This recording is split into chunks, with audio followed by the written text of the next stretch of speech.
Have you ever wondered how an electric bulb works? In this video, we will learn all about electricity, circuits and their components. Electricity is a form of energy resulting from the movement of charged particles like electrons. It powers our homes, schools, and everyday devices. In India, we generate electricity from various sources like thermal power plants, hydroelectric dams, solar panels, and wind turbines. Moving on, let's look at some uses of electricity in daily life. From lighting our homes to charging mobile phones, electricity has become essential in our daily lives. This chapter will explore how electricity works. Now, let's take a closer look at a torchlight. A torchlight is a portable device that produces light, commonly used to see in the dark. Here are the components of a torchlight. Lamp, it produces light when turned on. Switch, it controls the on-off function. Electric cells, they provide energy for the lamp. But how does a torchlight actually work? The switch connects the cells to the lamp when on, allowing electricity to flow. When the switch is off, the connection breaks and the current stops. Next, we study the electrical circuit. An electrical circuit is a complete path allowing electric current to flow from a power source through a device and back. A circuit contains wires, which are conductors, a power source, and electrical devices like bulbs or motors. Electric current flows from the positive terminal through the circuit components and back to the negative terminal. Next, let's examine an important power source, the electric cell. All electric cells have two terminals. One is called the positive terminal, marked with a plus sign, while the other is the negative terminal, marked with a minus sign. The metal cap is the positive terminal of the electric cell, and the metal disc is the negative terminal. The electric cell is a portable source of electrical energy.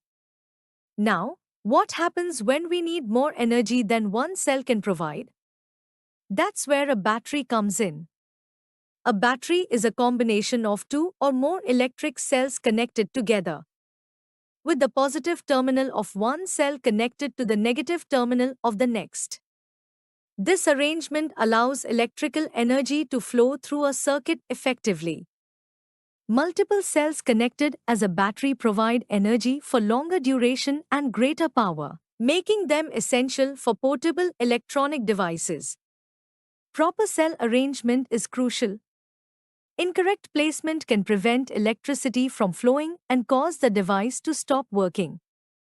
Let's now study the incandescent lamp. It features a filament connected to two thicker wires for support. One wire connects to the metal casing at the lamp's base, and the other wire attaches to the metal tip at the base's center. These connections form the lamp's two terminals. The terminals are positioned in a way that prevents them from touching each other. When electricity flows, the filament heats up and emits light. Now, let's study LEDs. Electric lamps have evolved significantly from traditional incandescent versions to modern LEDs. Incandescent lamps use filaments that glow when electricity passes through them. Light-emitting diode lamps have two terminals, positive, longer wire, and negative, shorter wire. LEDs come in various colors and shapes, making them versatile for different applications. They're increasingly common in devices like torches, where one or more LEDs serve as light sources. Understanding cells, batteries, and lamp varieties helps explain how these components work together to produce light. Now let's understand what's involved in making an electric lamp glow. Electric cell provides electrical energy from chemical reactions inside. Incandescent lamp uses electricity to produce light through its glowing filament.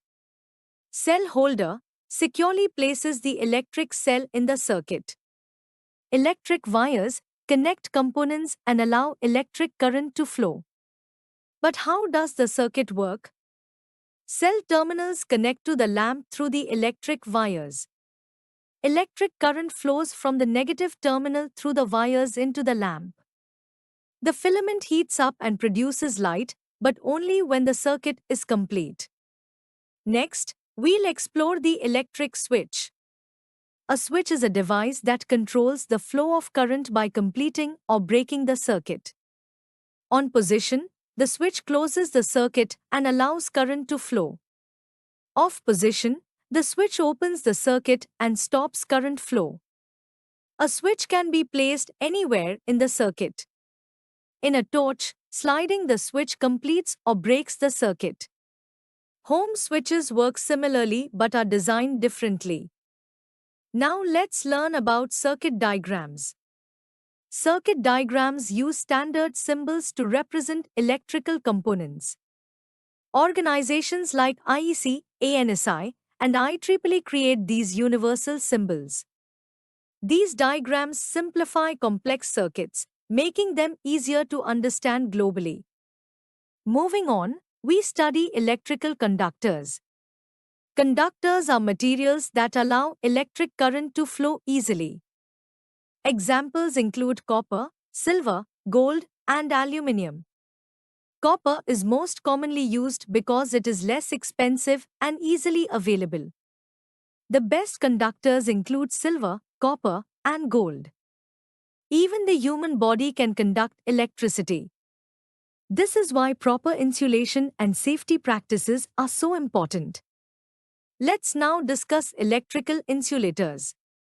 Insulators are materials that do not allow electric current to flow. Examples: plastic, rubber, glass, and wood. Insulators protect users from electric shocks.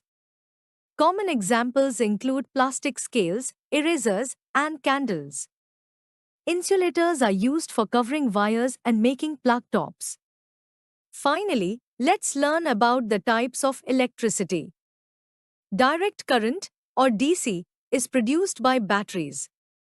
It is used in small devices like torchlights and phones. In DC, current flows in one direction.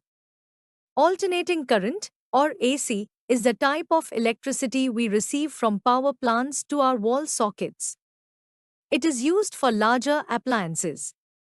In AC, current changes direction periodically. Let's end with a quick summary. Cells have positive and negative terminals. Multiple connected cells form a battery. Incandescent lamps have filaments. LEDs glow only when correctly connected. Circuits provide paths for current. Switches control current flow. Conductors carry current. Insulators block it. Always remember to handle electrical devices with care.